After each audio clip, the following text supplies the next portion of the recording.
Hello. This story has two characters, so it makes sense to have two readers. I'm happy to say my friend is helping me out. Elizabeth and Michael by John Cuthbert.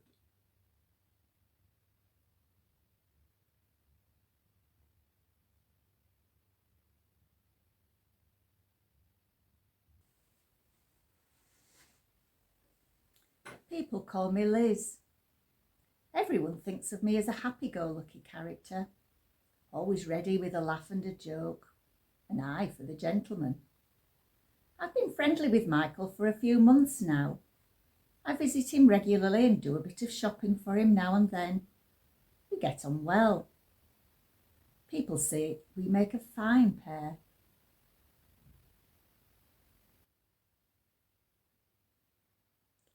I thought she was my soulmate. Then I cottoned on to the real reason for being so friendly. She's not called Elizabeth. Her real name is Sandra Braithwaite, and she lives at number 37 Collier Lane in Baildon. I know that because my grandson followed her home one day and checked with the electoral roll at the local library.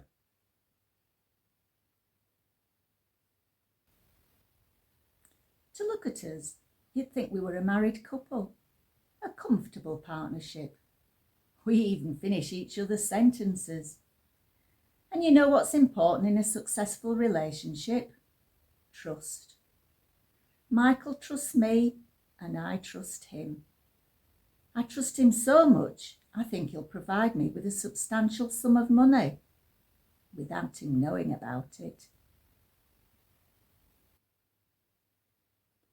I got my grandson to mock up some bank statements to show a serious amount of money in a savings account. Worked a treat. She encouraged me to turn it into an online account. It's all the rage now. Everybody does it, she says. Why don't we test it, she says. Make me a trusted payee. Trusted payee, my elbow. Confidence trickster more like. I've been leading a double and sometimes a triple life for the last few years. It's much more lucrative than shoplifting and less boring than online fraud. If I'm lucky, it gives me a chance to be part of a community for a while. Until I move on, that is. Then I take my winnings and spend them somewhere nice, like the Mediterranean or the Canary Islands.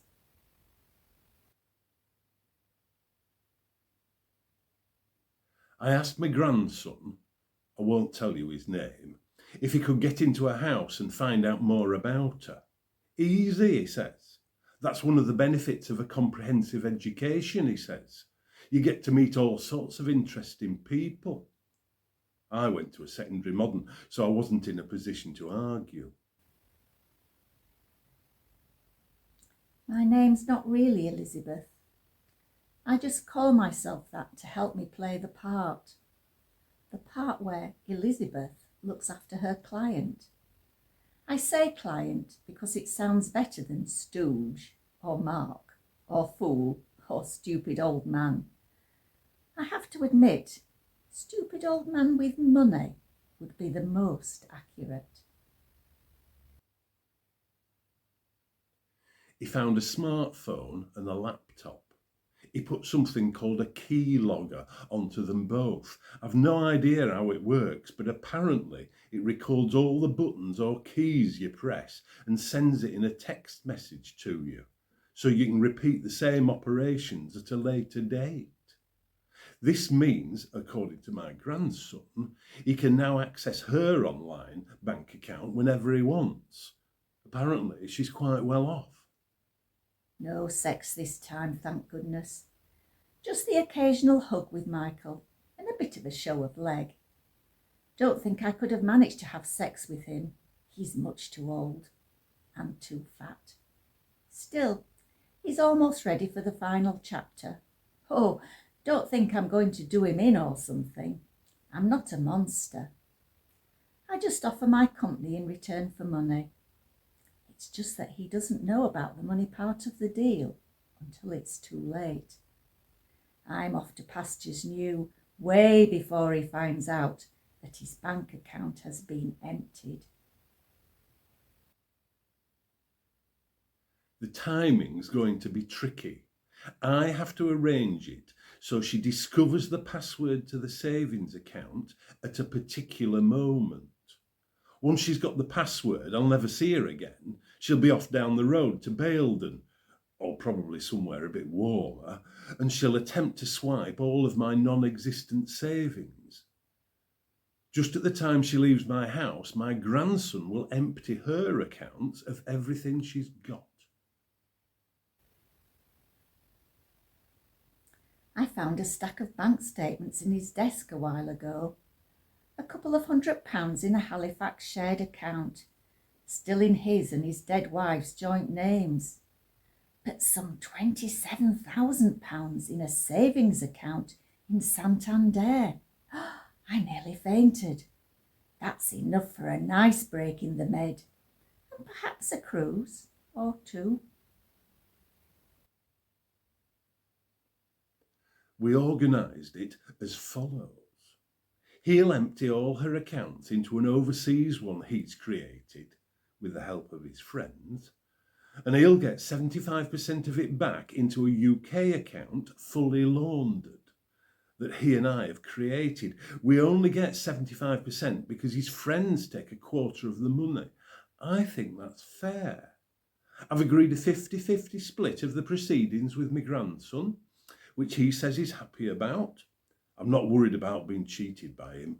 He knows I'll tell his mother everything if he messes me about.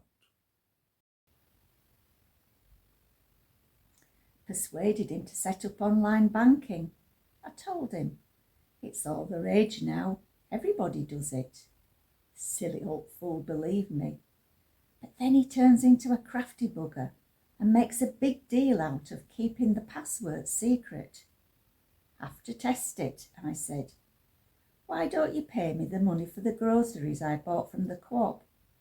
So he paid me the £17.52 and made me a trusted payee. Ha! Now I just need the password. I've been wondering how to let her know the password without making it too obvious. In the end, I decided to mention that my memory is getting worse as I get older, so I write things down in a little book. My grandson and I have already half filled it with names, addresses, phone numbers, birthdays, and passwords, all fictitious, of course. The password to the account was a tricky job. Password 123 would be too obvious. Elizabeth is the love of my life might be going too far. So I finally chose I Love Liz 1954.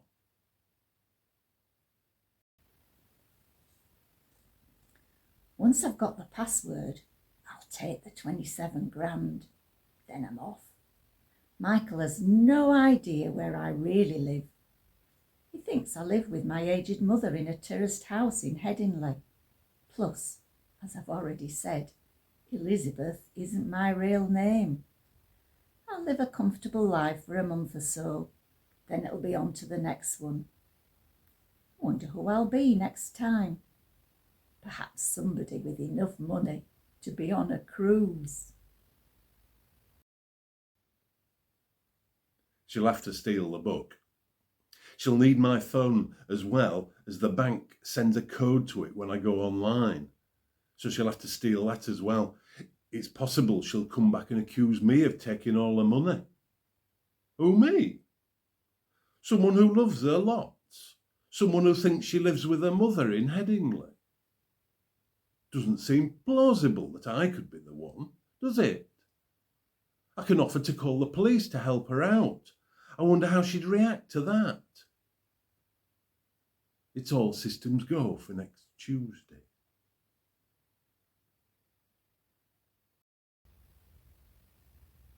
Cheerio, Michael. See you next Tuesday. Looking forward to it.